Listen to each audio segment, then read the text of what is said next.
मेरे साथ मेरा परिवार, मेरे बच्चे सब इस दुख की घड़ी से गुजर रहे हैं जिसकी कोई हद नहीं है। समाज के जो दलाल बैठे हैं, पार्टी में भी घुस गए हैं, वो अब उन लोगों ने दलाली करना शुरू कर दिया। मेरे पे इतना दबाव बनाया और सीधा का सीधा मुझसे पैसे से कंपेयर किया। आपको अभी की अभी फैसला लेना पड़ेगा, वरना पार्टी से निष्कासित कर दिए जाओगे। ये दाग लगाया है लोगों ने, मेरे परिवार के ऊपर दाग लगाया है कि भाई 30 लाख रुपए तुमने ले लिए और 30 लाख रुपए लेके तुम बैठे हो। कभी कोई वाल्मीकि समाज का बच्चा या किसी दलित का बेटा हिम्मत नहीं करेगा। आज के बाद कोई दलित का बेटा, कोई वाल्मीकि का बच्चा हिम्मत नहीं करेगा। सभी साथियों को मेरा जय भीम। साथियों, आज जो मैं यह वीडियो बना रहा हूँ, बड़े ही दुख के साथ बना रहा हूँ। मेरे को इन सब चीज़ों का शौक नहीं है कि मैं वीडियो बनाकर अपने आप को फेमस करूँ, या मैं कोई यूट्यूबर नहीं हूँ जो मुझे वीडियो बनाकर अपने फैन फॉलोइंग बढ़ानी है। बल्कि आज मेरे साथ मेरा परिवार, मेरे बच्चे सब इस दुख की घड़ी से गुजर रहे हैं जिसकी कोई हद नहीं है। जैसा कि आप सबको पता है, पिछले कुछ दिनों से मैं चुनाव की तैयारी में लग रहा था और समाज के जितने भी हमारे साथी थे, कार्यकर्ता थे, एक एक व्यक्ति ने दिल और जान से मेहनत की और उस मेहनत का नतीजा ये रहा कि जैसे हमने नीमराना में वो भाई चंद्रशेखर आज़ाद जी का प्रोग्राम करवाया, वो प्रोग्राम देखने के बाद चंद्रशेखर आज़ाद जी ने हमारे काम से खुश होकर और वाल्मीकि समाज को प्राथमिकता देते हुए सबसे पहले टिकट की पहली सूची में मेरा नाम डाल दिया गया और मुझे उम्मीदवार घोषित कर दिया गया। उम्मीदवार जैसे ही पता लगा मेरे विधानसभा के लोगों को, वाल्मीकि समाज के लोगों को, दलित समाज के लोगों को, तो लोगों में एक अलग तरह की खुशी सी छा गई कि पहली बार कोई किसी पार्टी ने किसी दलित समाज के बच्चे को, किसी वाल्मीकि समाज के बच्चे को ऐसा मौका दिया है। टिकट मिलने के बाद हम लोग, मैं और मेरी टीम के लोग, कार्यकर्ता, भीम आर्मी आज़ाद समाज पार्टी के सभी लोग फील्ड में लग गए। फील्ड में हम लोग काम कर ही रहे थे कि कुछ समाज के जो दलाल बैठे हैं, पार्टी में भी घुस गए हैं, वो अब उन लोगों ने दलाली करना शुरू कर दिया और दलाली इस हद तक हो गई कि मेरी टिकट का ही मुझे पता भी नहीं और मेरी टिकट का सौदा वहां जाकर कर दिया। मुझे तो पता भी नहीं था कि कोई दूसरा कैंडिडेट भी मेरे टिकट पे आ जाएगा।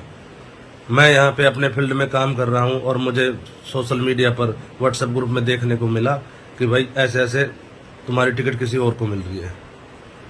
ये जानने के बाद बड़ा दुख हुआ। मेरे परिवार के लोग, मेरे कार्यकर्ताओं में बड़ा मातम सा छा गया और मैं जयपुर पहुंचा। जयपुर पहुंचते ही प्रदेश कार्यकारिणी के जितने भी लोग थे, मेरे को तो पता भी नहीं था कि चंद्रशेखर भाई भी आज यहाँ पे आए हुए हैं। तो प्रदेश कार्यकारिणी के लोगों से मैं मिला। मिलने के बाद उन्होंने मेरे पे इतना दबाव बनाया और सीधा का सीधा मुझसे पैसे से कंपेयर किया कि ये जो अभी नई जो कैंडिडेट आ रही है, डॉक्टर अंजलि यादव, ये इतने रुपए लगा सकती है, आप कितने लगा सकते हो। उनका करोड़ों में प्लान था चुनाव लड़ने का और मेरे पास करोड़ों रुपए में चुनाव लड़ने का प्लान नहीं था, क्योंकि मैं गरीब आदमी हूँ, मैं एक वाल्मीकि समाज का बच्चा हूँ और हमारे लोगों के पास इतने पैसे नहीं होता है, ये आप सबको भी पता है।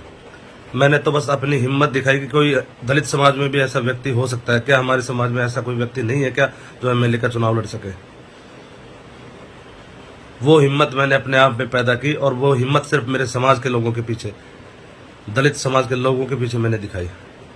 लेकिन समाज के कुछ दलालों ने उस हिम्मत को मेरे को खत्म करने का प्रयास किया और वहां जब प्रदेश में हम पहुंचे तो प्रदेश कार्यकारिणी के सभी लोगों ने मुझ पर प्रेशराइज किया, दबाव बनाया कि ये टिकट इनको मैडम को देनी पड़ेगी, आप चुनाव नहीं लड़ पाओगे, आप इतना रुपए नहीं जमा करा पाओगे। वो सब चीज़ों से मैं डिप्रेशन में आके और माननीय हमारे नेता चंद्रशेखर आज़ाद जी के सामने मुझे पेश किया गया और वहाँ पे मैं डिप्रेशन में आके मैंने बोल दिया कि भाई साहब इतने पैसे मैं नहीं लगा पाऊंगा, अगर इतने पैसे की वो बात है तो आप बेशक मैडम को चुनाव लड़ा दो। और उससे पहले मैंने प्रदेश कार्यकारिणी से ये भी बोला कि आप मुझे 2 दिन का मौका दीजिए, मैं अपने समाज के लोगों से मिल लेता हूँ, मेरे कार्यकर्ताओं से मिल लेता हूँ, अपने परिवार से एक बार मिल लेता हूँ, उनकी क्या राय है, उनकी राय तो मेरे को जानने दीजिए। लेकिन मुझ पर इतना भारी दबाव बनाया गया कि आपको अभी की अभी फैसला लेना पड़ेगा, वरना पार्टी से निष्कासित कर दिए जाओगे। मेरे को दबाव में आकर ये फैसला लेना पड़ा और उसके बाद 2 दिन तक मैं जयपुर ही रहा। जयपुर से आने के बाद जब मैंने यहाँ पर अपने नीमराना में पहुंचा तो मैंने ये अजीब तरह का माहौल देखा कि मेरे पे जो ये दाग लगाया है लोगों ने, मेरे परिवार के ऊपर दाग लगाया कि भाई 30 लाख रुपए तुमने ले लिए और 30 लाख रुपए लेके तुम बैठे हो। तो मेरे परिवार में एक अजीब सा मातम छाया हुआ है। कल भी मेरी माँ 1 से 1.5 घंटे तक रोई है। बच्चे स्कूल नहीं जा रहे। मैं आप सब लोगों से पूछना चाहता हूँ कि मेरे साथ ये क्या चल रहा है। अगर मैंने पैसे लिए हैं तो उस कैंडिडेट को या देने वाला जो भी व्यक्ति है मुझे उसको सामने आमने करवाए और मुझे इस दाग से छुटकारा दिलवाए। आप सबसे मेरा ये अनुरोध है। और अगर मुझे आज ये न्याय नहीं मिला तो मैं आपसे सच बता रहा हूँ, फिर कभी कोई वाल्मीकि समाज का बच्चा या किसी दलित का बेटा हिम्मत नहीं करेगा। मैं सच बता रहा हूँ आपको, मैंने पहली बार अपनी हिम्मत दिखाई कि दलित समाज में भी कोई है जो चुनाव लड़ सकता है। लेकिन समाज में कुछ दलाल ऐसे बैठे हैं जिसने मेरे को बदनाम कर दिया, 30 लाख रुपए का आरोप मुझ पर लगाया। अगर ये बात सच है तो मैं आप सबसे कहना चाहता हूँ कि इस बात को मेरे सामने साबित करवाया जाए, वरना ये बात सच है कि आज के बाद कोई दलित का बेटा, कोई वाल्मीकि का बच्चा हिम्मत नहीं करेगा। ये बता रहा हूँ मैं आपको।